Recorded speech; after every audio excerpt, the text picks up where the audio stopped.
ایران حضرت عمر فاروق رضی اللہ تعالیٰ عنہ آپ نے فتح فرمایا سی، اور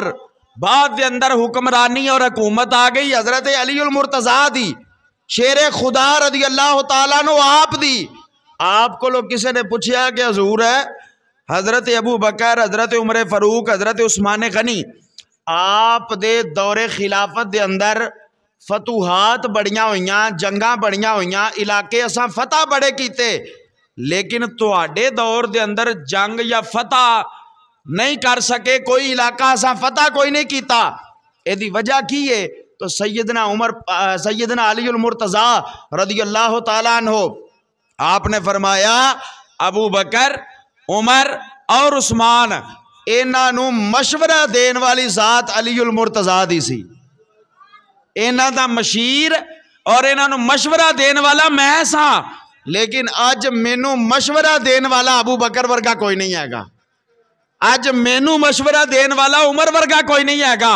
اج مینوں مشورہ دین ورگا عثمان غنی ورگا کوئی نہیں ہے گا۔ عرض کرن دا مقصد اے وے کہ جڑے لوگ یہ گل کرتے ہیں نا کہ حضرت ابو بکر صدیق نے خلافت غصب کر لئی، حضرت عمر پاک نے جناب والا سیدہ فاطمہ الزہرا سلام اللہ تعالی علیہ آپ دے اوتے ظلم کیتا، اور لوگ آندے نے کہ پہلا نمبر علی المرتضیٰ دا۔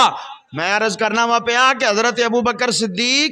حضرت عمر فاروق، حضرت عثمان غنی آپ دی خلافت مولا علی پاک رضی اللہ تعالیٰ عنہ آپ دی مرضی دے نال، اور حضرت علی پاک نے حضرت ابو بکر صدیق دی بیعت کیتی،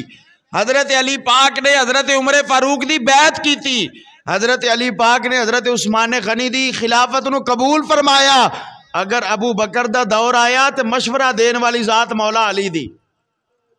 ایک کری کہو سبحان اللہ۔ اگر جناب صدیق اکبر دا دور آیا تو مشیر اعلیٰ حضرت علی المرتضیٰ، اگر حضرت عمر فاروق دا دور آیا